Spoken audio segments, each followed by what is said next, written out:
I'm Dave, I'm here with Andrew, and this is a bonus episode of BV Weekly. That's all about metal. Specifically, we're going to talk some of our favorite metal albums and shows of 2025, as well as the metal albums that we're anticipating or even already listening to in 2026.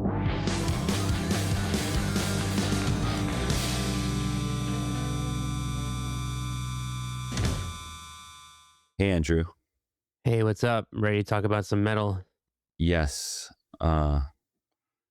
it is now the second show we're recording in 2026. We just wanted to, I don't know, we were a little nervous about doing an entire episode about metal, but we also really wanted to catch up on, we were going to add our best metal of 2025 to a previous episode. Anyway, we didn't get to it. So consider this a bonus episode. We'll still have another one coming later in the week.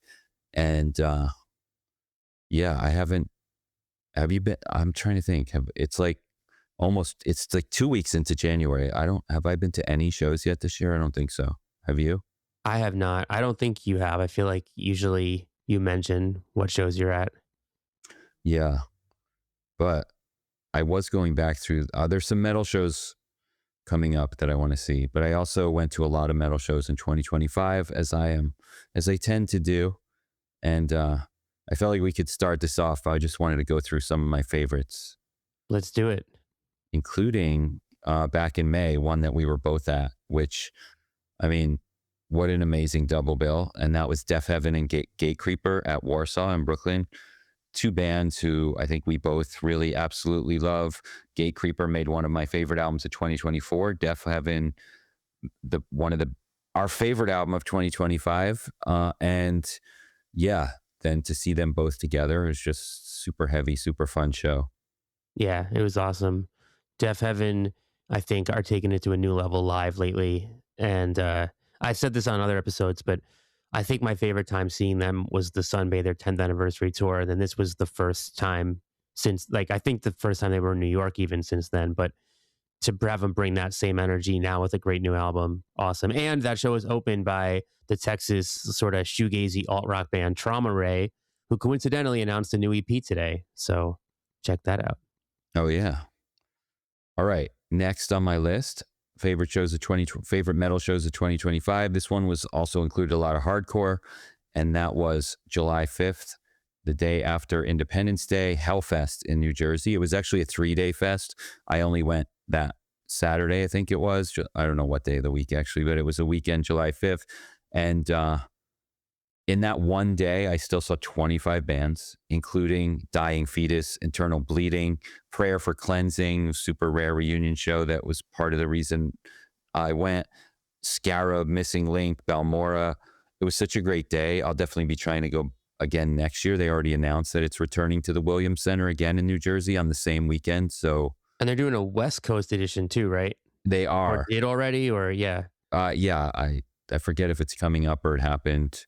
But yeah, they really like running with this Hellfest thing. Trustkill Records is behind this, and they, especially for the day I went in New Jersey, they teamed up with a few different partners, including Afira Records, who with their flagship band being Balmora, who did play that day.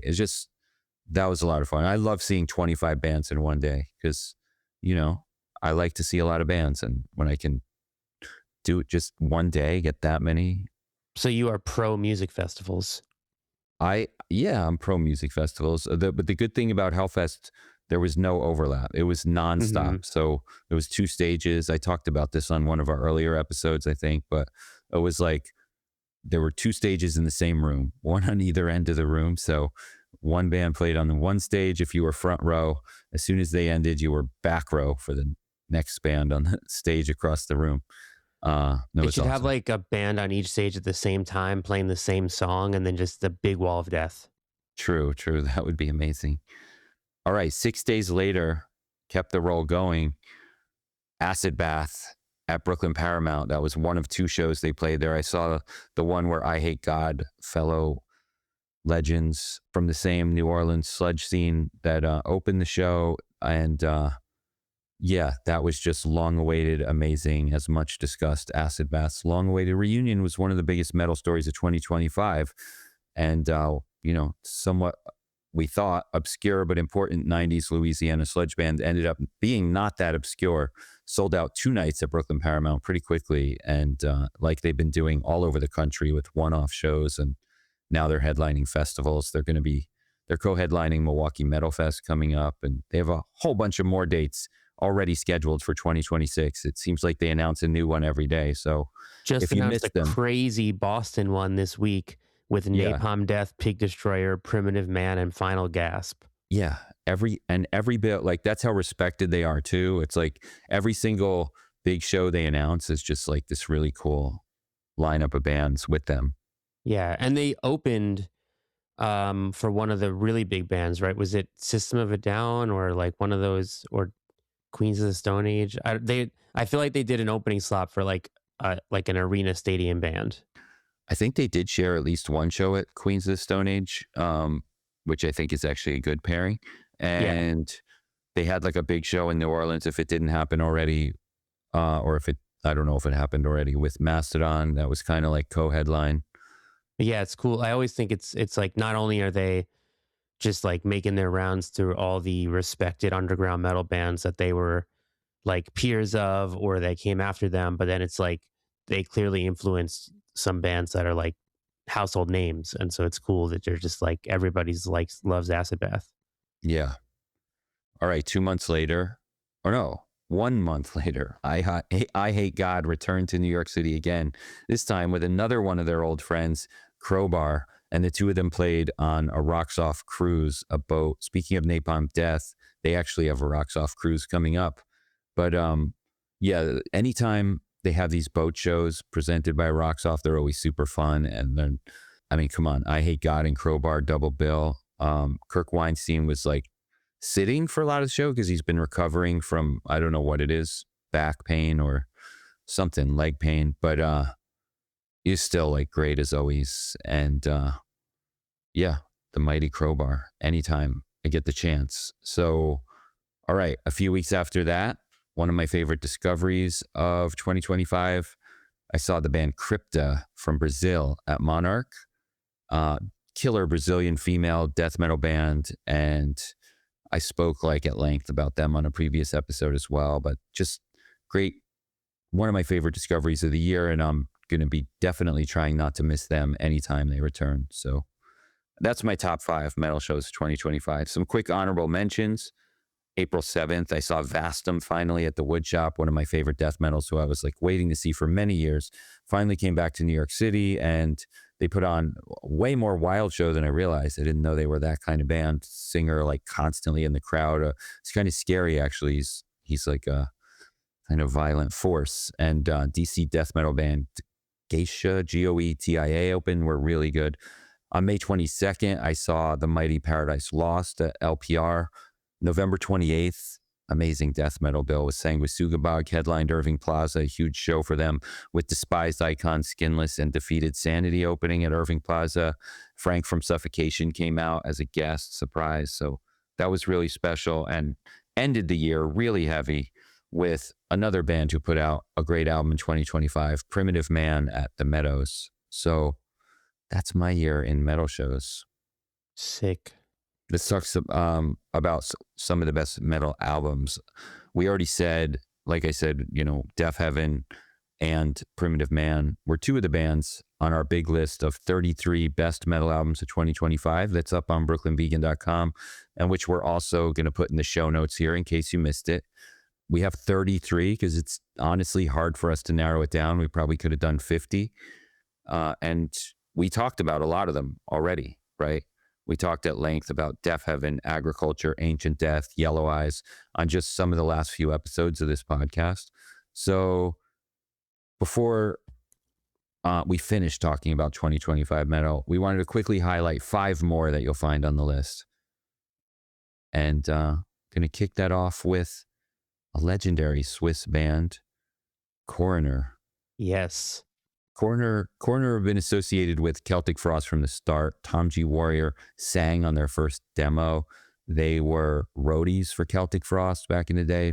And they also, sometimes their vocal delivery reminds me of Tom G. Warrior of Celtic Frost. So Coroner Coroner, tripping over this name. Uh, it's been a minute since Triptychon, the newer band from Tom G Warrior, or Celtic Frost, obviously, have had an album, and it's been even longer since Coroner had an album, and they came back and just crushed it, and really, I don't know, surprise. It's you don't want to like backhand compliment and say surprise when it's a veteran band, but it can be a surprise. Especially, I mean, it was their first album in over 30 years. Oh, you're right. So it's like it's hard to know what to expect when a band hasn't made music in that long. But yeah, I mean, I can't claim to be like to have previously been like a massive corner expert or anything. Um I've listened to them, I've known them to be great. I never had a massive phase or anything like that. But this record being a new thing to check out, I checked it out, and it honestly, like, it blew me away. I feel like it completely sold me.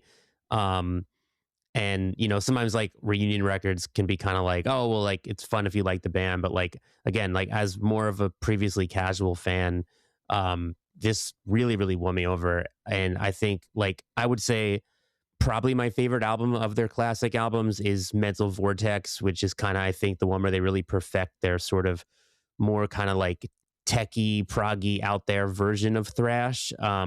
The the record they did after that in '93, which was called Grim, was like a little more of like a sorry, Grin was like more of a slower, like groove metal inspired record. And I think it was like a little divisive with fans. And this new record feels like basically back to the style of Mental Vortex. So I think like it's just fantastic, and it sounds really fresh too. It like yeah, they're a veteran band and they have all the things that come with being like seasoned professionals, but it just sounds like it was just some of the freshest metal that I heard all year.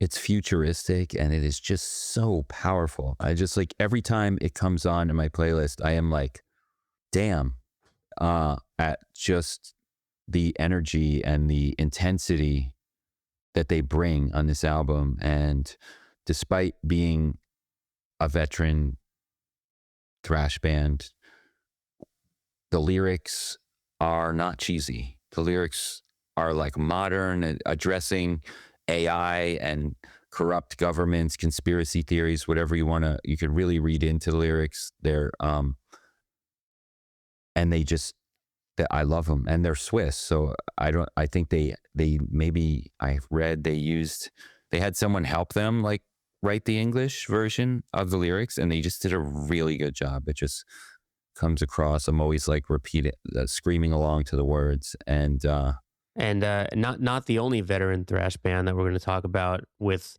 lyrics that kind of took on the present moment, including AI and stuff like that. One of my favorite metal records this year or 2025 was Testament's Parabellum. And I may have said this before, but like I think of all the kind of 80s US thrash bands, Testament have a stronger run of more recent albums than most of their peers from back in the day. But even with all of Testament's recent albums being like range from kind of good to great, I think this is their best in a while, and also not like the last few. Like it's kind of darker and heavier, like almost a little bit like black metal at times, like while still definitely being a thrash album. And it just like I think it kind of blows away what most 80s American thrash bands have been making in the past 10, 15 years. It's like one of the best versions of that music from one of the OGs I've heard in a while. And it's just like so strong, so dark, so heavy. And I know that you you and I have talked about this off air, but one of the other highlights is it has an incredible ballad. And, always love a great thrash ballad. And the one on this record, the name of the song is escaping me, but I mean, it's not called The Ballad, though. They already used that name in the past. But it is definitely like, I feel like thrash ballads can be, or ballads from thrash bands can maybe be like, I don't want to say they can be hit or miss, but you don't hear them as much anymore. Like I feel like in the 80s, early 90s, you could kind of rely on a thrash album to have a ballad. Modern thrash bands, you don't hear it so much, but like Testament have been able to do it for a while. They're still doing it, and the song is great. I love it. I don't want to call it a guilty pleasure, but yeah, and it's just like it just shows up in the album. And like you said, there's black, death, heavy metal, thrash. They're kind of showcasing that they can do a lot of different kinds of metal on this album with, I think that I forget who the drummer is, but it's like they brought in a new drummer on this album. Previously, Dave Lombardo of Slayer was their drummer for a bit before this, and before that, they had uh, Gene Hoglan, who considered one of the best drummers in metal, who played with Death and left Testament again because he went back to, what's it, Dark Angel? I think I get the dark bands confused. But yeah, so Testament's like always bringing in these amazing players. And I do think probably that also helps them mix it up. But I think so. I mean, like, again, like, not, at the risk of sounding potentially offensive to someone or whoever, but like, the drummer is 27 years old. And I do think, drums being such a physical instrument, like, I think it's maybe an instrument that's a little bit easier to age out of power wise than some of the other instruments that you have to play in metal. And definitely not the first time that you can think of a veteran metal band, bringing in a new drummer and just kind of upping the intensity. And I think that had to have been a factor. Like, I mean, my mind goes to like Judas Priest Painkiller, like it's definitely like kind of a thing, I think, for these veteran heavy bands. They bring in a new drummer, gives them a little spark, and then you get a heavier record. yeah, and that's Dark Angel, Gene's band. If I didn't say that, I'm already can't remember which one I said. But yeah, so their drummer is Chris. This guy Chris Dovas, who's also Yeah, in a band called Seven Spires, who I don't think I've heard of. right, who was born in 1998. So Yeah. I don't know how many albums Testament had out by 1998. But yeah, that's Oh, yeah, a good amount. I mean, their '99 album, The Gathering, was like, which had Dave Lombardo on drums. I feel like oh that yeah, was considered like, like this amazing new album by this '80s thrash band, and now that album is 25, 27 years old or so. So right. yeah, And then Chris comes in and replaces Dave, who was back. Dave from the album that came out when he was one. So continuing kind of the theme here, not the veteran band theme, but number 3 on our list, another band who kind of pulls from bands like why do I keep doing that? Coroner and Testament, is Florida's Cold Steel. They hail from the land of Florida death metal, but Tampa's Cold Steel have released one of this year's wildest thrash albums, crossover thrash. This band, they released 2 kick-ass EPs previously, and they fully admit that their biggest influence was Power Trip. They've like so they were just kind of almost a Power Trip tribute band on those first 2 EPs, but they worked in a ton more influences on their first full length for Spine Farm, and they brought in producer Arthur Rizek, Power Trip producer Arthur Rizek, to produce. They have like a plethora of 80s and 90s hardcore and metal, and there's Metallica, Slipknot, Machine Head in there, and Trivium's Matt Heafy, how do you say his last name, worked on the I think album. it's Heafy, Yeah. right? So anyway, this was a later in the year discovery for me, and one of my favorite albums of the year. I highly recommend everyone go check out Cold Steel. Yeah, you turned me on to this one. Jesus Pieces, Aaron Hurd as a guest spot on the record, big highlight. And I think one thing you told me when you sold it to me is you were like, it's like the vocals really pop. Like it's, you really like make out the vocals. And I think with a lot of the sort of more modern thrash and crossover stuff, like it feels more riff focused. Like, like you don't, I feel like you don't get as many of these like kind of big vocalists like a James Hetfield or something. And the singer of this band really does like have these like big kind of hooks, is like in the context of thrash metal, with like their shouted hooks. And I think like you kind of hinted, like there's a little groove and new metal in there too, and that. But yeah, it's a modern thrash album that really pops, and I think it kind of stands out from a lot of the modern thrash. There's a little rapping on there too. Maybe that's redundant with the new metal, but yeah. And the singer has said that he is very influenced by rap, though that's mostly in the lyric writing. There's a lot of lyrics, and yeah, they've toured with Obituary recently, and in 2026 they're touring the U.S. with Creator and Carcass, which is just so exciting and perfect. They fit right in. So, Totally. Definitely a well matched opener for that and show. if I you think like if, Drain, yeah, I feel like Drain Cold Steel needs to get some of the attention Drain is getting, though I'm sure Cold Steel are getting attention, just not necessarily from the same people. but I think to your point, like they would be good on like a hardcore fest or a hardcore tour or something like that. Yeah. Like Power Trip, oh, of course, always were. Why don't you take number 4? So we want to talk about the new album, the latest album by Hooded Menace, which I guess Hooded Menace are generally considered like a death doom or gothic metal band. I know they get compared to Paradise Lost and stuff like that a lot. But with this record, they kind of said they were going for like a little more of like a classic heavy metal. Like I think they name dropped like Iron Maiden and Accept in interviews.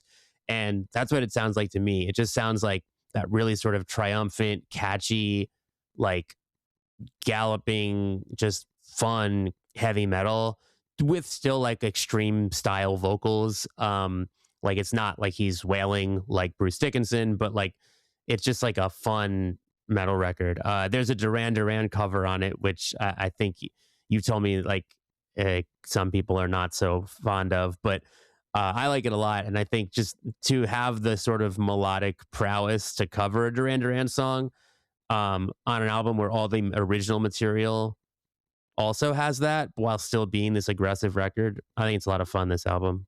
I do love the Hooded Menace album as well. And yeah, Duran Duran cover included. I was also thinking, unlike the Beatles cover on the end of the old Corner album, Hooded Menace put the Duran Duran cover right in the middle.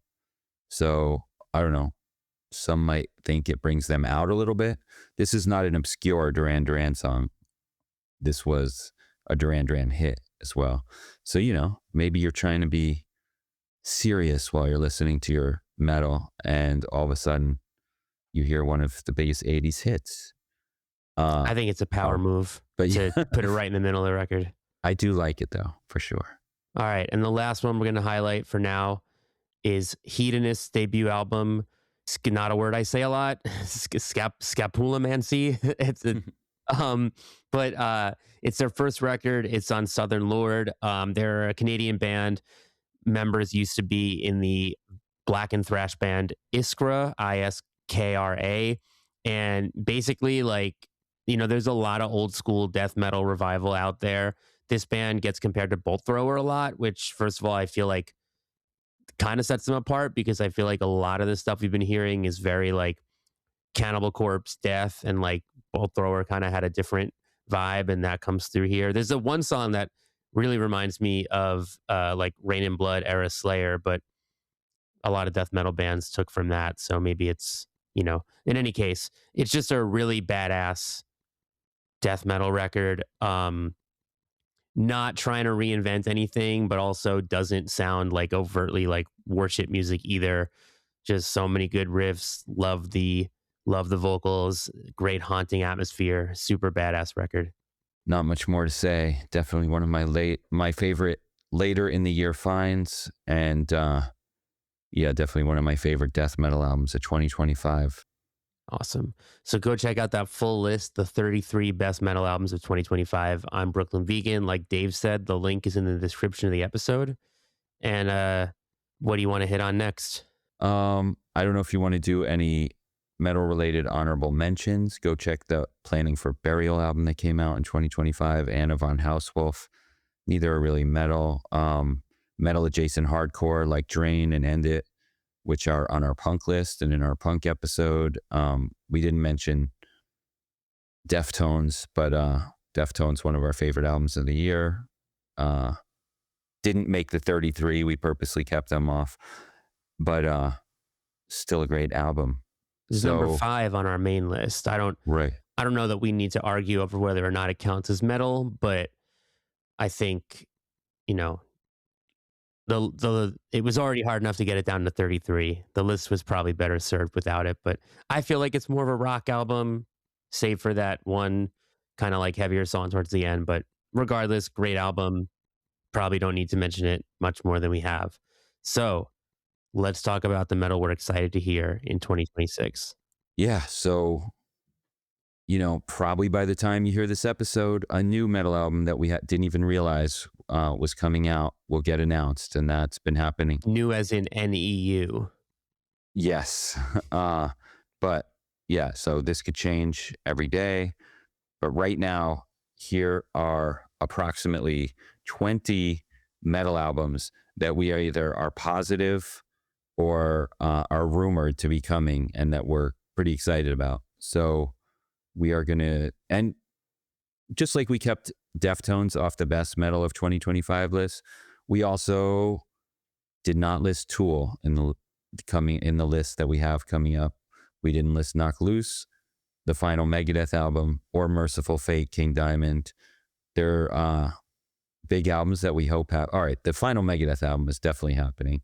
I'm definitely curious to hear it. But like Tool, Knock Loose, Merciful Fate, and King Diamond, they're rumored. They're giants. Of course, I mean, we're Tool and excited for Merciful them. Fate, we may not hear for another 10 years. Like they're just as likely to come out in 2026 as 2036, but Knock Loose is going to be this year or next year, probably.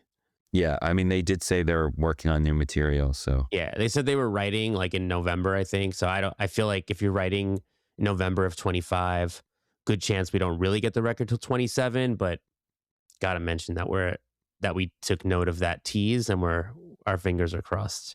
all right, Andrew, what's your first pick? In zero order at all.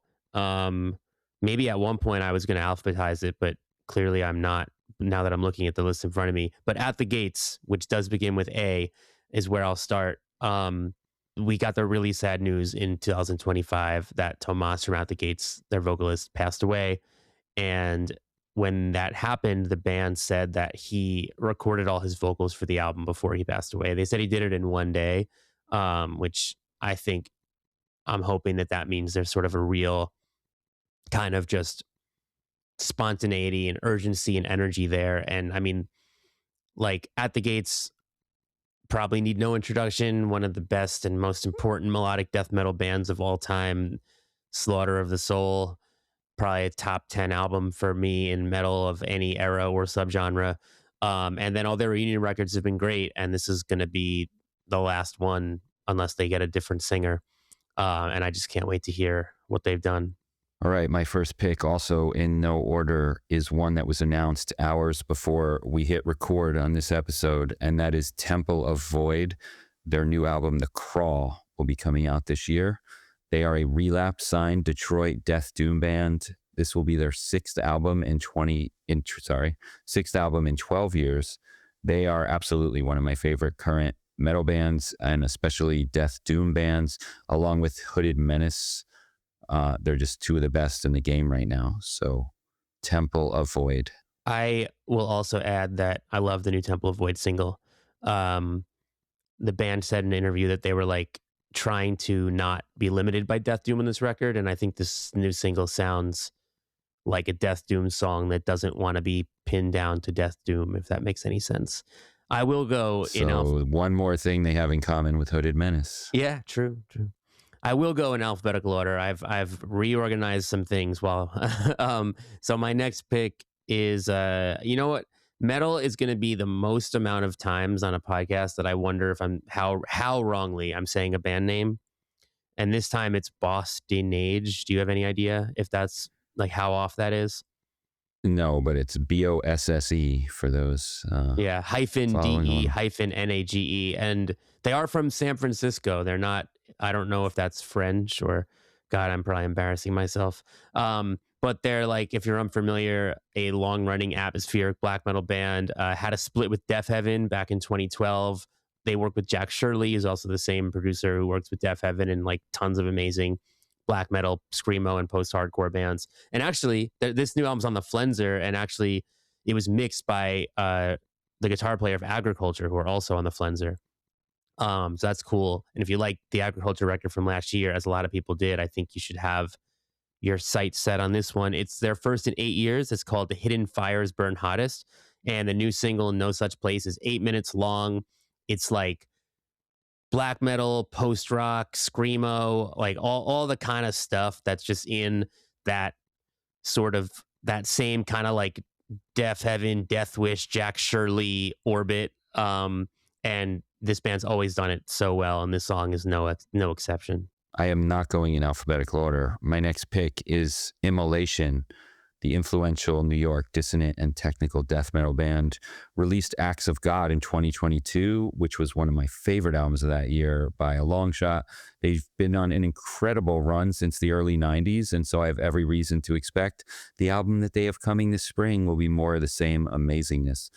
Guitarist Bob V told Decibel that the new music is very powerful, dark, and sinister, even somewhat ambient at times. So yeah, right in my wheelhouse. Awesome.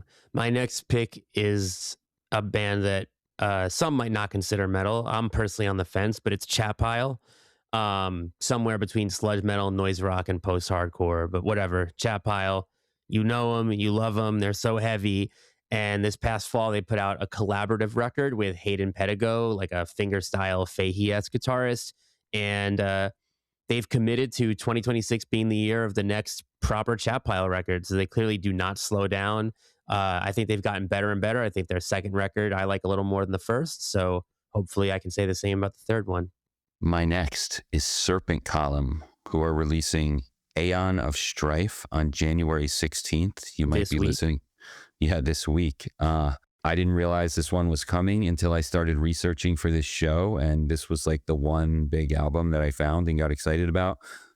It's primarily a one-man black metal project, although he brought in a different vocalist for this one.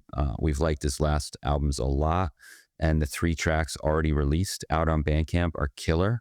Super lo-fi. The new tracks have like this super lo-fi ambient classic black metal vibe with just non-stop shredding that just guides you along the journey. And yeah, it's got me excited for to hear the rest. Next for me is Converge's Love Is Not Enough. We've definitely talked about this one a bit on the show, so I won't keep it too long. But since we've talked about this last, we got the second single. Previously, we'd only heard the title track, which opens the album. Classic, fast Converge song. Great opener. Converge know how to open an album. That song is no exception.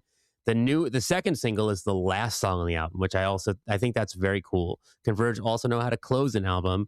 I think it's fun that we know how the album starts and finishes, and it's just the meat in the middle that is TBA for us. But the second song is called We Were Never the Same, and this one's more of like a slower, sludgier, very anthemic. Like if you like when Converge have those big shout-alongs like Coral Blue, like those kind of songs, this one is that.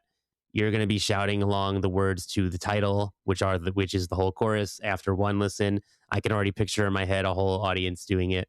I can't believe how good Converge has been for like 35 years straight. Unbelievable. Album's going to be amazing, no doubt. My next choice is Triptychon, Tom G. Warrior's post-Celtic Frost doom metal band that mixes in death and black metal and is pretty much the closest we have to the continuation of Celtic Frost, who, in my opinion, were one of the best metal bands of all time. He told us that a new album was coming in 2025. Clearly it didn't come, although we got the Coroner album instead. So I'm kind of glad we didn't get both in 2025, but I'm hoping the Triptychon album will be here in 2026. Maybe they can tour together with Corner. That would be sick. Tom can be Corner's roadies this time. The next on my list is the new album from Gorguts. Gorguts' 2013 album, Colored Sands, is, I would say, one of the best comeback albums in like extreme metal ever. It was actually followed a 12-year gap, which at the time felt very long, but now it's been longer than that. Although there was an EP in between. This one, if you hear that, that's my cat asking for food. He's gonna have to wait a little bit longer. I'm sorry, Ellie. It was a one song, like 30-minute EP in between. So I can't say it's technically been as long, especially because 30 minutes is an album for a lot of bands. But I feel like Gorguts have another great one in them. The current lineup of the band has the original guy, Luke LeMay, I think his name, and with some newer musicians comparatively from like the kind of New York experimental metal scene, Colin Marston and Kevin Hufnagel. And Colin also is the band's in-house producer. And so it's like, yes, it's a veteran band, but it's also sort of this new incarnation with this, kind of younger blood. And my hopes are so high. I actually have been like, the Corner record is such a good comeback album that I've been kind of thinking to myself, is this the best comeback metal album since Colored Sands? So now that thought is making me excited for New Gorguts. So here we are. All right. My next choice is Holder, Hulder, who apparently have a new album coming this spring on 20 Bucks Spin, one of the most reliable metal labels around. One of my favorite and most rising modern black metal bands. And they also put on a really great live show. So excited for the third album from Portland's Holder. It should be a nice continuation of the amazing year for black metal that 2025 was. Definitely. And speaking of black metal and atmospheric black metal that's adjacent to Death Heaven, bosse-de-nage is not the only band in that kind of conversation. Lantlos, whose name I also might be saying wrong, who kind of came up at the same time as Death Heaven and Alcest and were one of the OGs of like shoegazy black metal. They've kind of evolved musically though since then. Like they're definitely not just that anymore. And in fact, they have a new album called Nowhere in Between Forever coming out this year. And the new single Daisies actually sounds more like Torch than it sounds like Death Heaven or Alcest. It's like sludge pop and it's awesome. But the description on the Bandcamp, I think, kind of did say that there are parts of the album that hint at the blackened past. So, I've only heard one song, so I don't know what else is in store. But I like this new direction. I like them sounding like Torch, and I hope that we get all kinds of other surprises too. All right. For my next one, I'm going to go with Down, the Southern stoner sludge metal supergroup that formed in New Orleans in 1991. There have been reports of a new album for a while, and I don't know what the latest is on that, but 2026 feels like maybe it'll finally be the year. The lineup consists of vocalist Phil Anselmo from Pantera and Superjoint Ritual, drummer Jimmy Bauer from Crowbar, I Hate God and Superjoint Ritual, Pepper Keenan from Corrosion of Conformity. I think they also have a new album coming. Kirk Weinstein from Crowbar, who I mentioned earlier, who I saw in 2025, and bassist Pat Bruders from Goatwhore. I think actually have Down and what's their names played any shows together? Acid Bath? Yeah, I think maybe. But yeah, Down have been playing some shows, even though they have not released this album yet. And so anyway, I'm in the mood for some new Down. And bonus points, we also have a new album coming from that band Sun Don't Shine, which is the name they changed to after, I forget what the previous name was. But that band is also a little bit of a super group with members of Typo Negative and also Kirk Weinstein from Crowbar and Down. So a lot of Kirk in our future. Probably get a new solo album from him at some point too. Loved that first one back in, I think, 2020. Another record that is going to be really interesting, I think, is the new Mastodon. It was already going to be their first album without Brent Hines because he left the band. And then obviously we know that he tragically then was killed in a motorcycle crash not long after leaving the band. If there was any hope for them to reunite with him at some point, obviously, so I think it'll be interesting to hear. They've said in interviews that the new guitar player that's replaced Brent is writing and recording with them. And they paid tribute to Brent on stage. They wrote a really nice thing. I kind of wonder if, his spirit's going to be on the record. I'm sure that it's going to be something that's going to be hard for them to not acknowledge at all. So I'm curious to hear what Mastodon does. Whatever it is, it's going to be as interesting, I think. Like most Mastodon fans, I am, of course, a big fan of their first 4 albums, but I'm also a big fan of their last album, Hushed and Grim, that came out in 2021. So I am also very much looking forward to hearing where they go on a new one. I've been craving that. And my next one is another album that's coming out this Friday, which I still haven't heard, but I am looking forward to hearing it. It's a new one from yet another thrash legend. It's Germany's Creator with Crushers of the World. The Teutonic thrash legends worked with Arthur Rizek on their 2022 album Hate Uber Alice, which was a great one, actually. And I think, who do you know who produced the new one? No, I don't. But yeah, they're also going on tour in 2026, like I mentioned earlier, with Cold Steel, who also just had Arthur produce their album, and I think is a great pairing. And I saw Creator when they toured through Brooklyn on that last album. And yeah, just I think it's a great time for thrash legends. So Creator. Yeah, we honorable mention to the Saddam album from last year too. Yes, Sodom. Sodom. Is it Creator, not Creator? I was just being a little Oh, okay. dramatic. Yeah, Because I'm yeah. like, I can't be the only one saying names wrong. Yeah, no. No, yeah, I say Creator, but Mm. sorry, I was just getting No. dramatic. Yeah. Well, another veteran band, but not thrash at all, is Poison the Well. They started making their comeback a few years ago. Now they're finally releasing their first album in 17 years. It's called Peace in Place. And we just got the first single, Thoroughbreds, this week. Last year they put out a single that's not on the record. Um, Poison the Well helped pioneer melodic metalcore. Their 99 album, Opposite of December, invented 100,000 bands. But they never really did that twice. Like if you listen to their whole catalog, they're reinventing themselves on every album. And they have stuff that's more experimental, stuff that's more heavy and more distinctly metal, stuff that's more in like the post-hardcore realm and not as metal. And just on this one new song alone, it's like you get a lot of that. It's definitely, people throw around the word genre defying. I think Poison the Well earned that.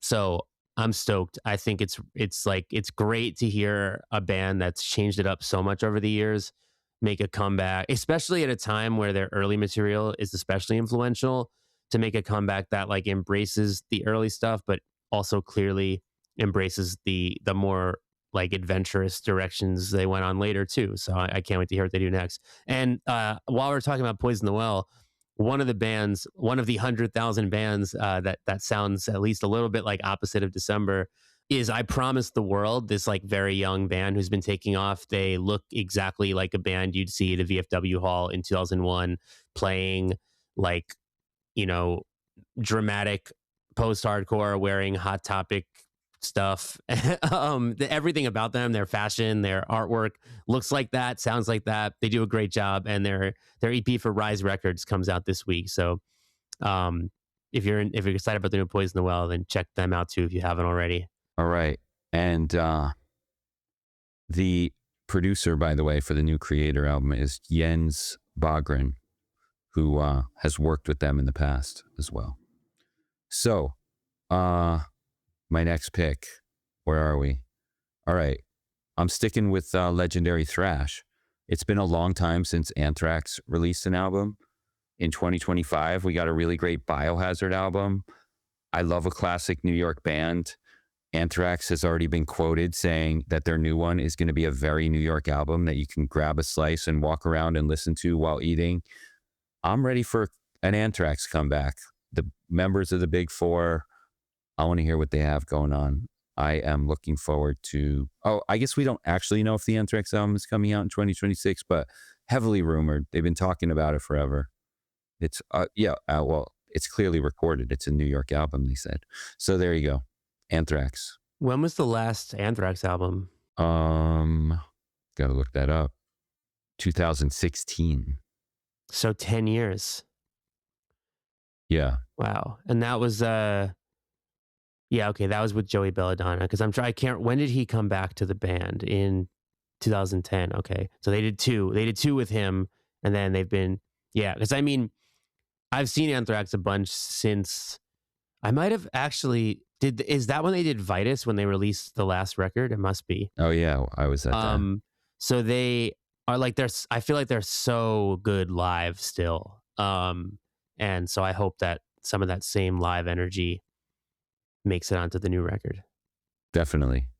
And you still got that classic lineup of Charlie Benante, Frank Bello, Scott Ian, Joey Belladonna. So and they're all like in amazing shape. Like, I mean, physically, musically, like, like they look, when you see them today, it looks like the Anthrax that you remember. Well, you may remember. I remember seeing videos of, but you probably Uh-huh. remember seeing actual in the 80s. So, And I have, yeah, I've seen Anthrax many times, and all the members keep busy, or most of the members keep busy. They have always jamming supergroup type things, other bands. So. hmm well, Charlie was playing in the Pantera reunion, right?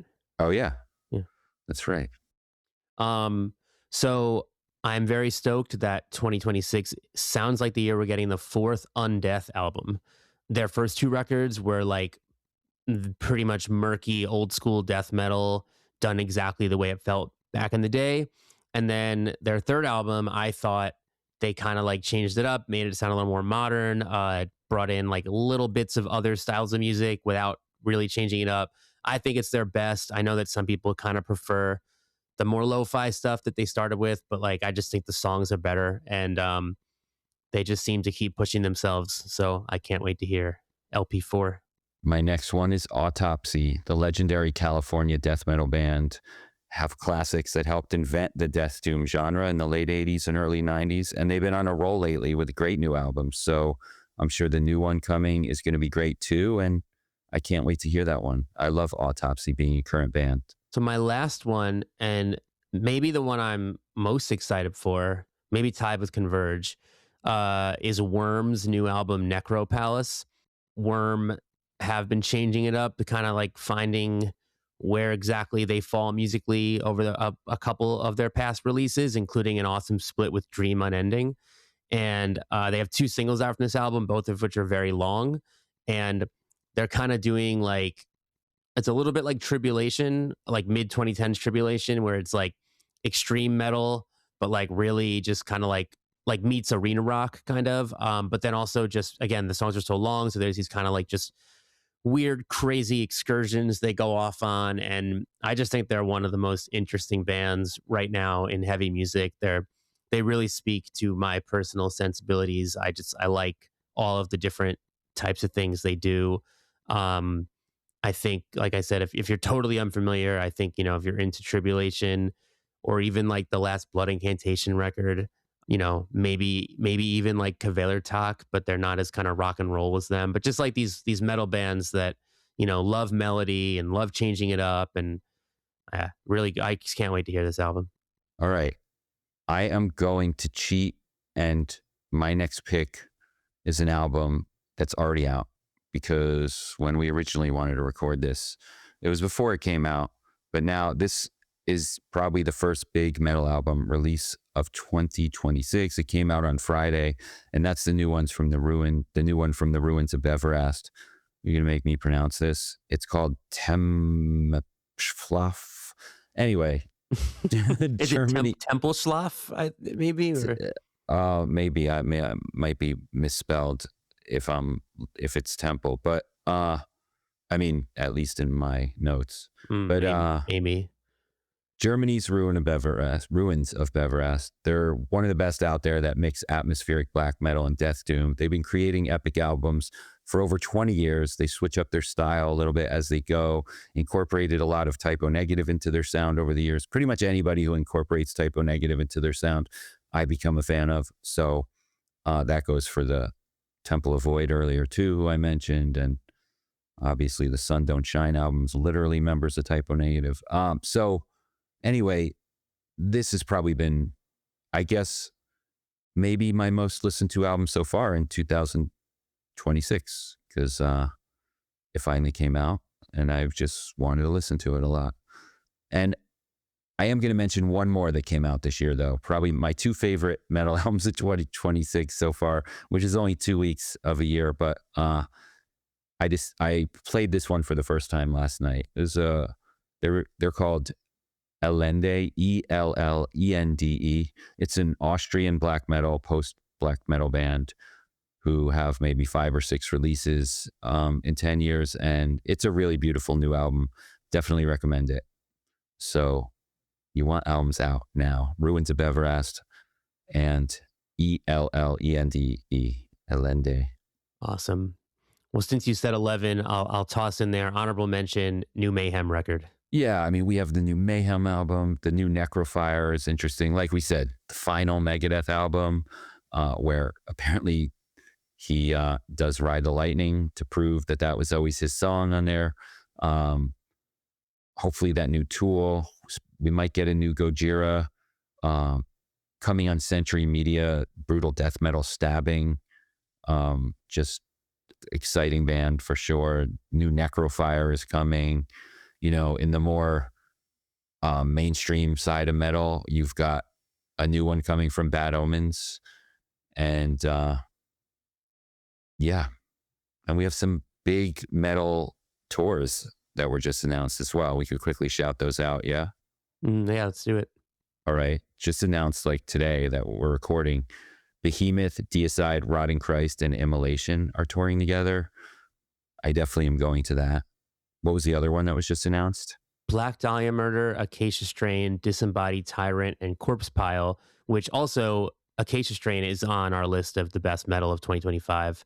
I think that's their best record in a while, and all the other recent ones have also been good, so that's saying a lot.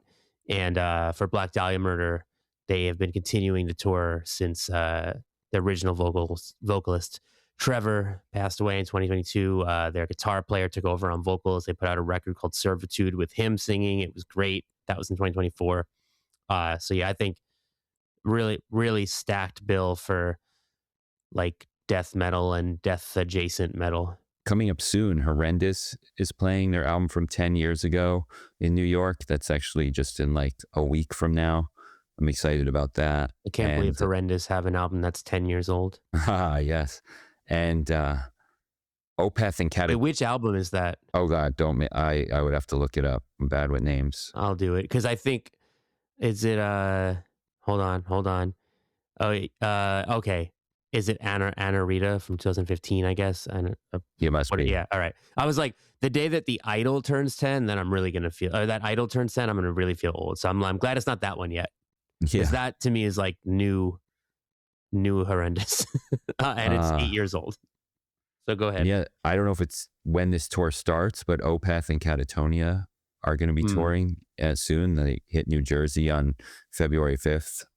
So it's another good one coming up soon. All right. Undeath any more metal? I just know that Undeath is opening some tour that's coming up. So they do have dates as well. Nice. All right. Well, again, our best metal of 2025 link is in the show notes. Look for more metal news every day of the week on BrooklynVegan.com. Go order that Converge record in shop.brooklynvegan.com, and stay tuned for a regular episode coming later this week. Thanks for tuning in. Dave and I will be back every Friday morning with new episodes of BV Weekly. And in between the episodes, you can always get much more from us at brooklynvegan.com, on all of our social media, including Facebook, Twitter, Instagram, TikTok. You can pick up records from us at shop.brooklynvegan.com. And if you like what you hear, tell your friends about us, subscribe to the show, give us a good rating. All that little stuff goes a really long way. It really helps us a lot, and we really appreciate it. So until then, thank you again, and see you next time.